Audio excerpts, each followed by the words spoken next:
Muy buenas tardes.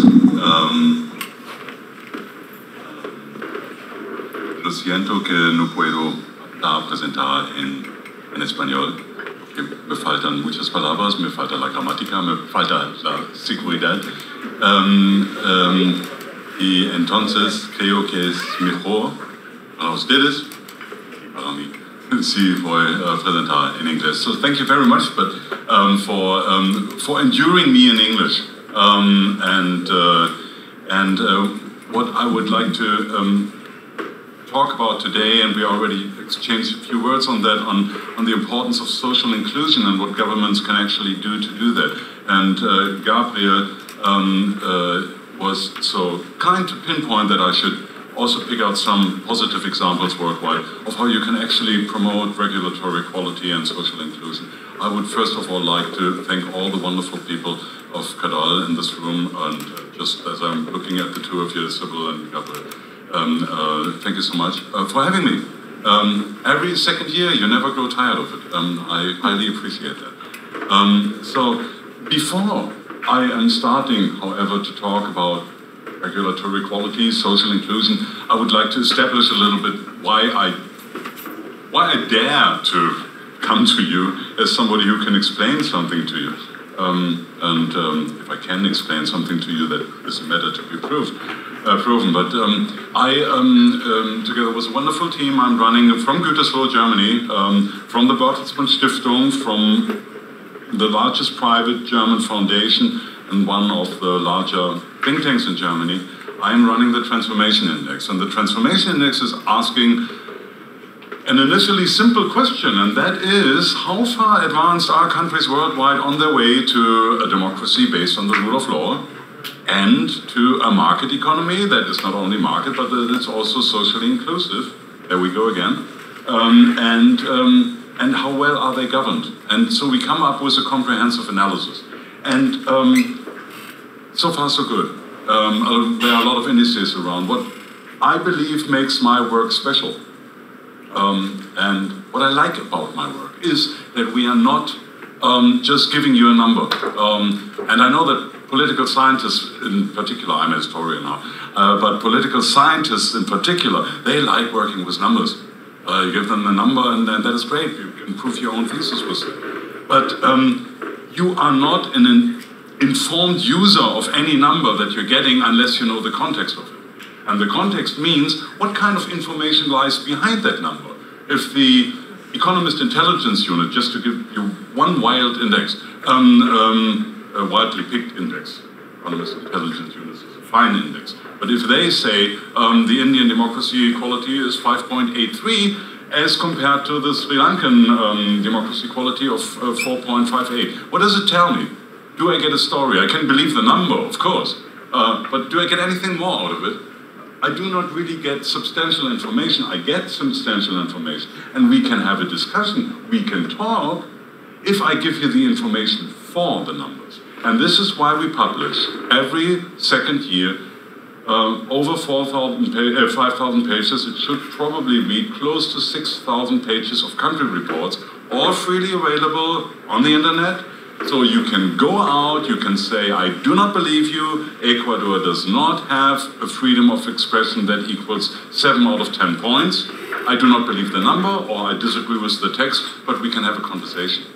And that's the good thing. I like working with something that is a conversation machine, and not just something to bring out the ultimate truth, because the ultimate truth is not out there anyhow. And I am privileged, and that's perhaps the end of my initial propaganda, I'm privileged to work together with more than 300 country and regional experts from more than 120 countries, and that is totally rewarding. We have, our country reports are produced by one person inside the country and one person international. You cannot have it for every country, not for North Korea, not for Turkmenistan, but for most countries, yes. And so we look at 137 countries, and we started to pick the original choice to exclude mini-states and to exclude the old OECD world, including Finland. We made that decision earlier on because we said we are interested in processes of change. This is what we would like to measure. We would like to look at what do governments actually do to be successful in steering processes towards a more open system. This was 20 years ago. And if you ask me in all honesty today, would I construct it the same way? I would say no, I would not. Because in the meantime, we have seen democratic fortification and consolidation processes in places such as Estonia or Uruguay or Taiwan. And at the same time, we have seen democracy erosion processes in countries like the United States or the United Kingdom, and for Germany, the jury is still out. The thing is still that I like that we are having the countries with their successful consolidation phase inside the index. And I like that other countries, where they said, okay, they are EU members, they are members of the Eurozone, perhaps can we now take them out? That we kept them. We can trace the Hungarian or Polish development. So, and then finally, just to introduce you very briefly, democracy based on the rule of law, socially inclusive market economy, good governance. This is our good society. You can disagree with the goals. You can say, no, I would put different goals, but those are our goals, and if we can meet with that, then we can also discuss that. And if I hear from Singapore that you do not need democracy, you might need rule of law, but you do not need democracy, and you still can have a good government, I would even say, yes, you have a good government, but you are not following the same normative goals. So perhaps you are not looking at the democracy part of the BTI. But maybe that for the initial introduction. I come at a special time to Argentina, I know that. And I would like to state something in the beginning that is probably very clear to many, or if not all of you, and then please excuse me, but on the other hand, I am very tempted to mention them. And that is that the state is not a neutral actor, and it never will be. And the government and its bureaucracy can decide to intervene and to regulate in pursuit of certain politically established goals, or it can decide to disengage and forfeit its right and also its duty to set and uphold standards. If a state engages, it will make partisan decisions on wages, on pensions, on taxes, on environmental protection, which will benefit some and disadvantage others. And this is why democratic governments spend so much time to argue that the decisions that they are making will benefit the many and disadvantage the few, or in the long run, perhaps nobody at all. If in turn a government decides to radically reduce state engagement, then the result will not be a disinterested, neutral, and fair posture. The withdrawal of state engagement does not leave a level playing field. Some few potent actors will be able to fill the void of under-regulation, while others, many, will suffer from a jungle-like setting. The further increase of poverty and inequality in just a very few months into the Milei administration speaks volumes in this regard. So the ideological claim that the invisible hand of the market will, in the long run, work for the benefit of all has empirically been proven wrong numerous times, from the robber barons of the Gilded Age in capitalist United States to the trickle-down logic of the Washington Consensus and its lean state promotion in many developing countries. And this is really not so long ago. And when I'm looking at the credit obligations that Kenya, for example, is getting, this is worrying because the same logic still continues. So those seemingly disinterested approaches were in fact also regulating as well, from riot controls and union busting to strict conditions for credits. Hence it comes at no surprise that ultra-liberal and socially excluding economic positions often go along, as we might also be seeing in the climate here, with political regression, with a stricter hierarchical order and illiberal infringements on political and civil rights.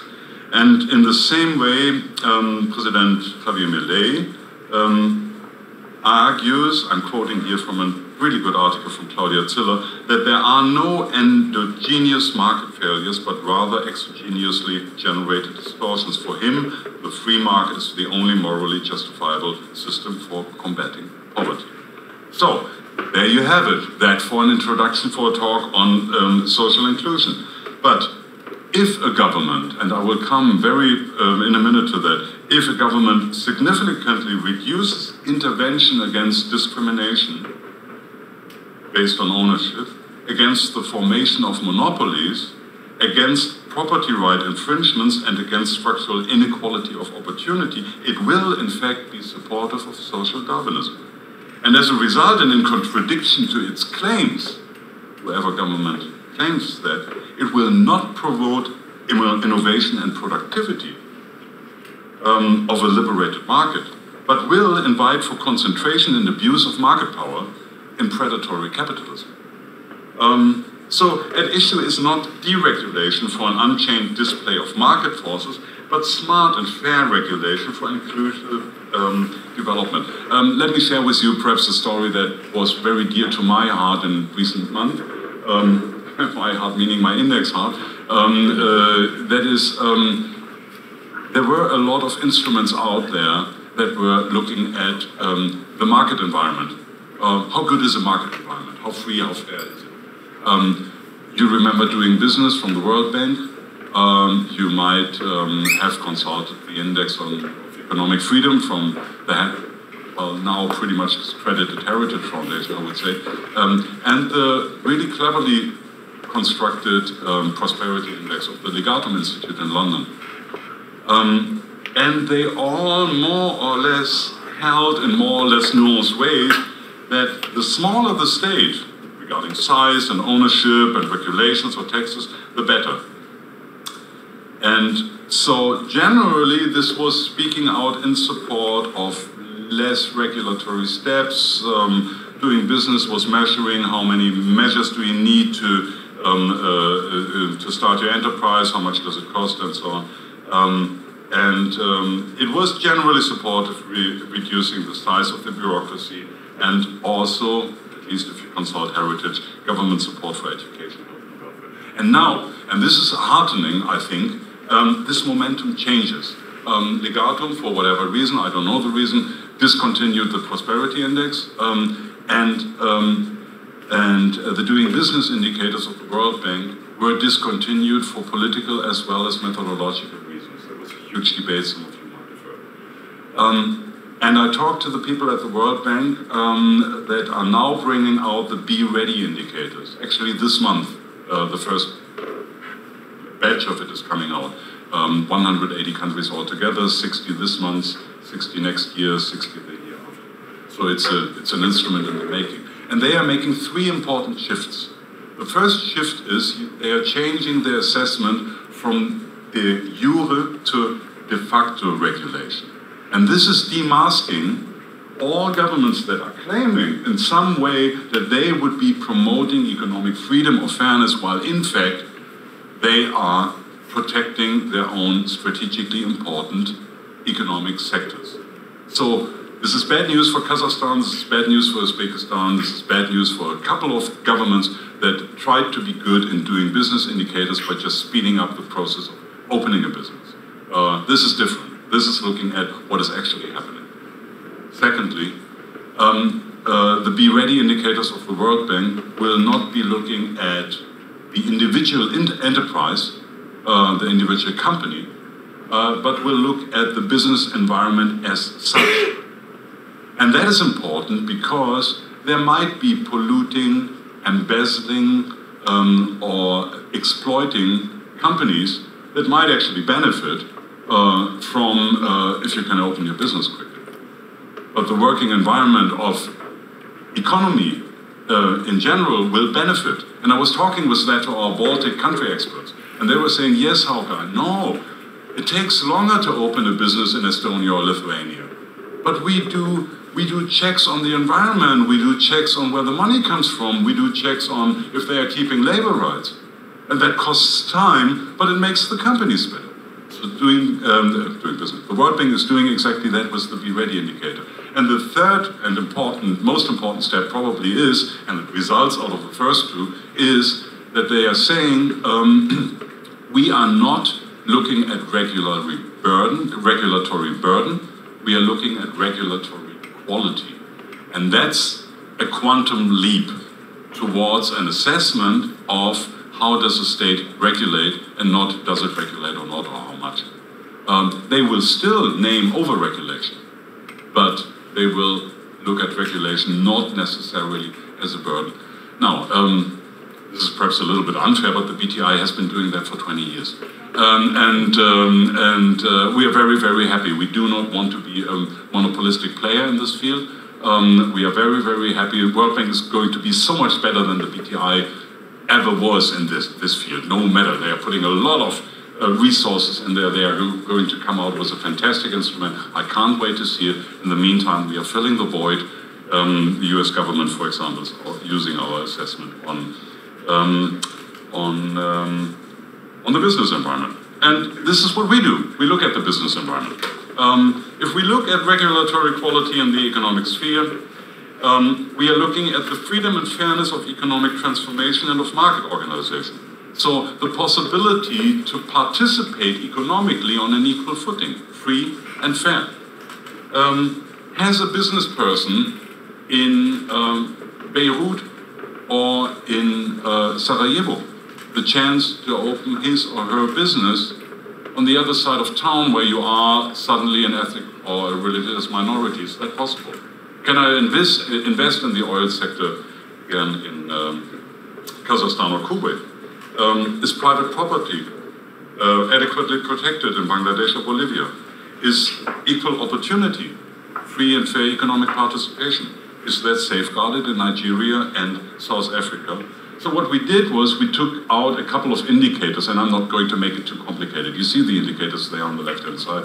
I'm not going to list them, market order, competition policy, and so on. Equal opportunity, very important. And we aggregated them. And this is the totally depressing picture that comes out of it. Because solely 16 out of 137 governments are capable and willing to provide for a more or less level economic playing field. And as the list is short, I might as well spell it out. Outstanding are the Czech Republic, Estonia, Latvia, Lithuania, Slovenia in East Central Europe. Then we have Taiwan in Asia, and Chile and Uruguay in Latin America. Still good, Singapore, South Korea, Croatia, Poland, Slovakia, and somewhat okay also Bulgaria, Costa Rica, and North Macedonia, which in turn means no African country, no Arab country, and also no poor country. With the exception of Costa Rica and North Macedonia, all other 14 countries number among the fifth in the BTI. Picture gets more diverse when we are looking at the yellow countries, and to perhaps say something comforting, I mean, Argentina and Brazil and Peru are not that far behind. Argentina, pre-Millet Argentina, shares 35th place out of 137 with Jordan and Mongolia. But it gets homogeneous again when we come to the end of it, and that is the 55 countries with hardly any protection of economic liberties. Half of the countries are African, so the majority of the 50 African states does not have a government that is even willing to protect business and fair competition. In Latin America, we have Cuba, the pre-Arevalo, Guatemala, Haiti, Nicaragua, Venezuela. And they kind of portray the whole spectrum what we're looking at. State domination, anarchy, state capture. We see a strong and very striking correlation between the quality of democracy and the willingness to establish a fair economic order. Among the 55 countries in which economic participation is characterized as unfree and unfair, we have only 5 democracies. Lebanon, Nepal, Niger has turned autocratic in the meantime, Sierra Leone and Timor-Leste, and the rest of us are all autocracies, and vice versa. Singapore is the only autocracy that has totally free and fair economic competition. Almost totally. I said before, there are no ways. So as a rule of thumb, therefore, we could say that free economic participation and fair economic regulation is occurring in countries which also guarantee free and fair political participation.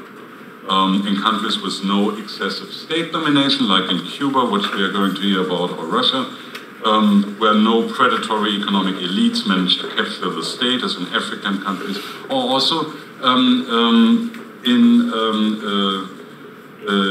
richer countries capable of regulating efficiently. Probably because the economy is so diversified that you don't have the one economic player. But there is a considerable number of in-betweens, and the in-betweens make the story so exciting today, of defective democracies with deficiencies in rule of law, richer, potentially with a capable bureaucracy, diversified and with several actors competing. However, economic regulation as such often becomes a bone of political contention. And I would like to quote from a country report, and perhaps you can guess what country report that is. This is of early January 2023. The foundations of a competitive market economy are, for the most part, assured, but the rules governing market competition are not consistent or always uniform for all market participants.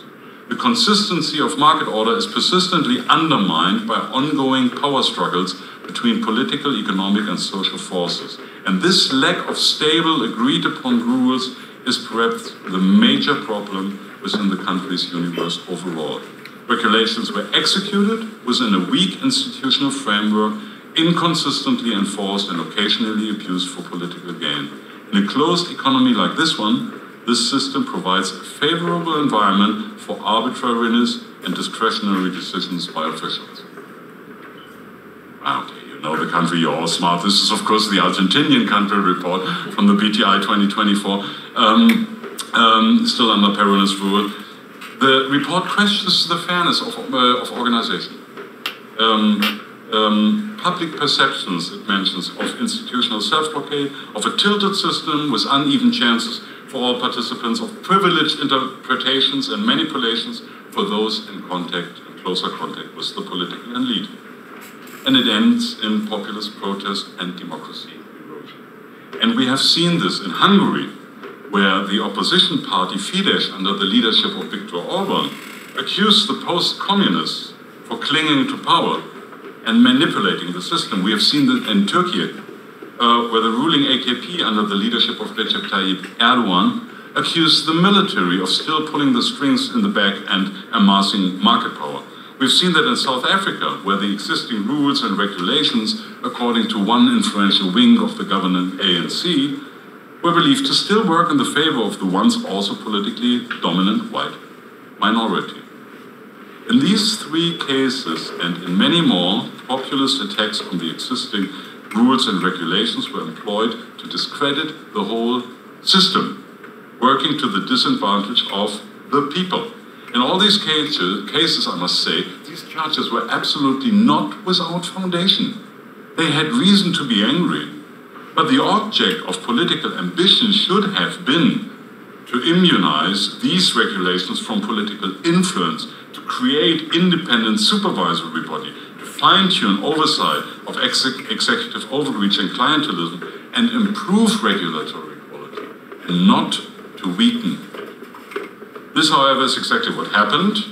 All the countries, I'm shortening a little bit, viewing on the time, all the countries mentioned, South Africa, Turkey, and Orban, really went very much down in our assessment of freedom and fairness of the market order, and in South Africa up to the point of state capture, but you know that.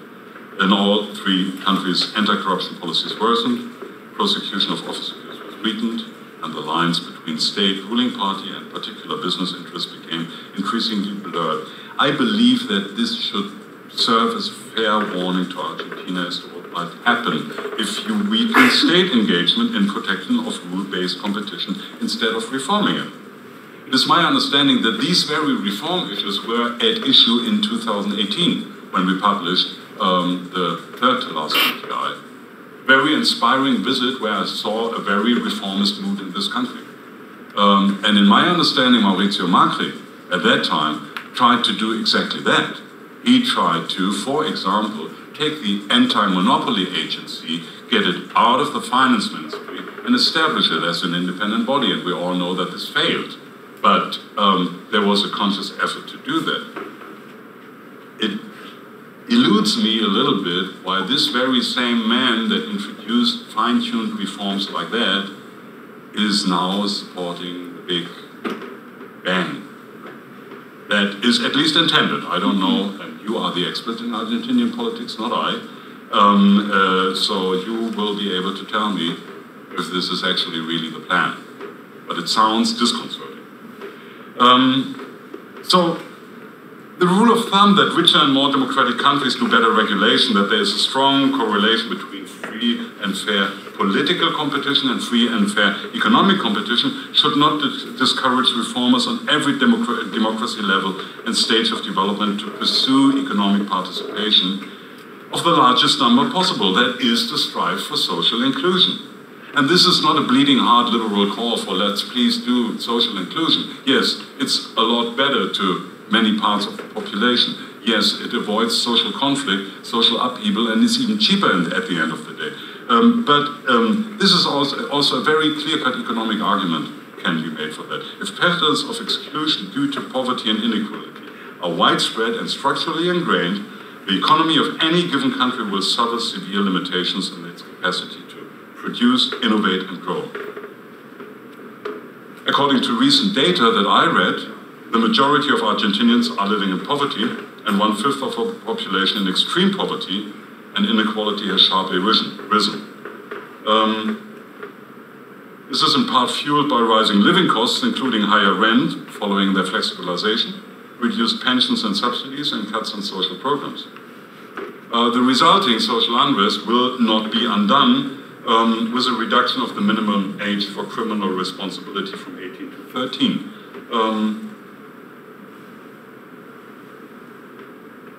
In the Transformation Index, BTI, to spread a lighter picture, we have numerous examples in recent years where governments of countries with different stages of development smartly invested in social inclusion and illustrate the potential of good economic governance in the socio-economic sphere.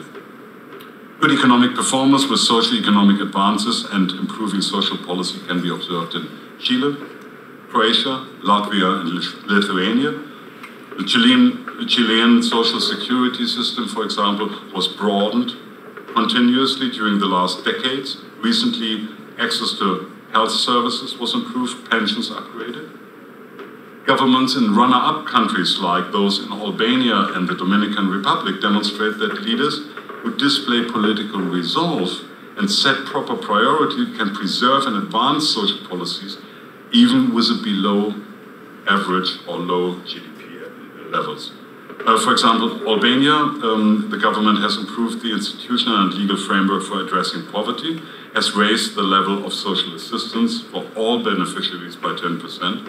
In the Dominican Republic, in a revolutionary move, suddenly those that are informally employed in households, for example, also receive minimum wage and retirement benefits. And at a lower level of development, governance advances in the socio-economic field are possible, like in Bhutan, Kenya, or Rwanda. The Kenyan government, for example, has done the same as in the Dominican Republic, include informal workers in social benefit programs and expand assistance for those in need. There are some advantages also in clear-cut autocratic states, like I mentioned Rwanda. I could also call upon Algeria or Kazakhstan.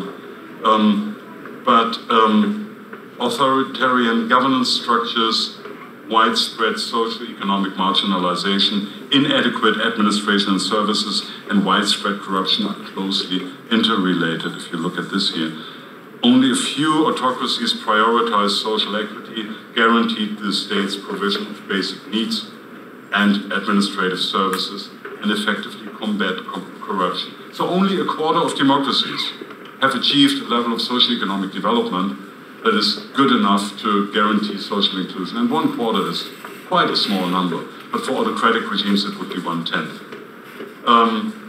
2/3 of democracies guarantee the basic administrative services, including access to water, sanitation, electricity, transportation, communication, and only a quarter of the autocracies does.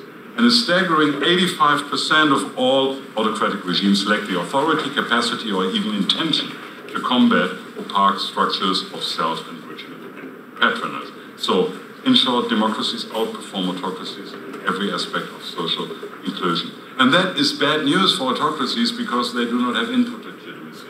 They do not receive their mandates through free and fair elections, so they depend on output output legitimacy, and if they do not have that, the result might very well be more repression in order to keep the system, and this is exactly what we have been seeing during the last couple of years. So the vast majority of the 137 states, summing up here, surveyed by the BTI are marked by poor governance, and the trend is continuing to decline.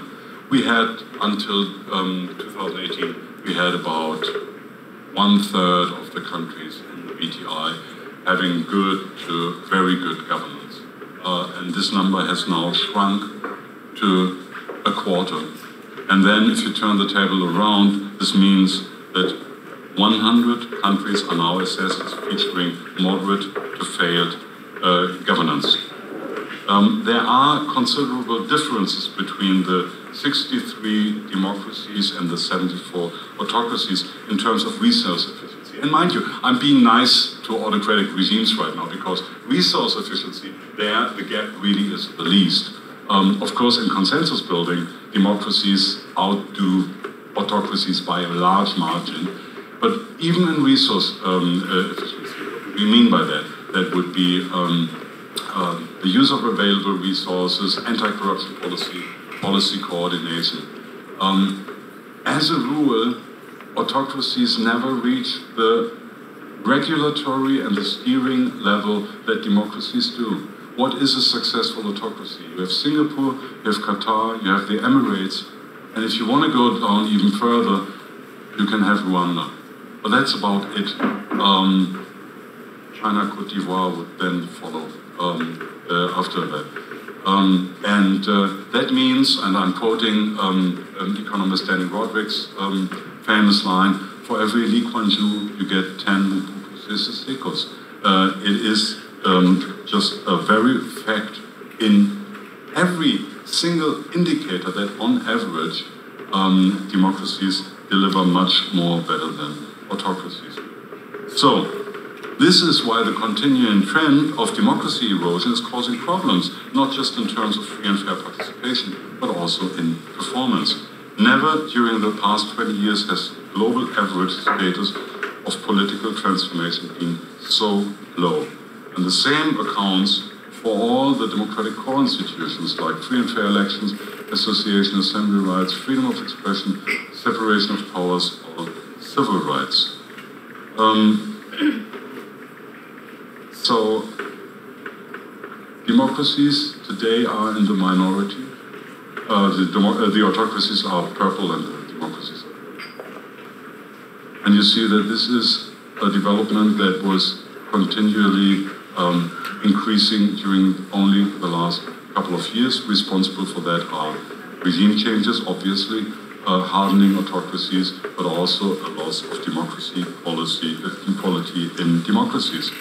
So we are diagnosing a global erosion of democracy, at the same time an erosion of regulatory quality, and at the same time an erosion of social inclusion, and I believe that they are interlinked. This trend is not just an index calculus, it is very real, and it has an effect on the well-being of people as evidenced in autocracies like El Salvador, Myanmar, or Russia, and in democracies like India, Serbia, and South Africa. It doesn't get any better than that, so I might as well close. Thank you very much for, Spanish, for your time.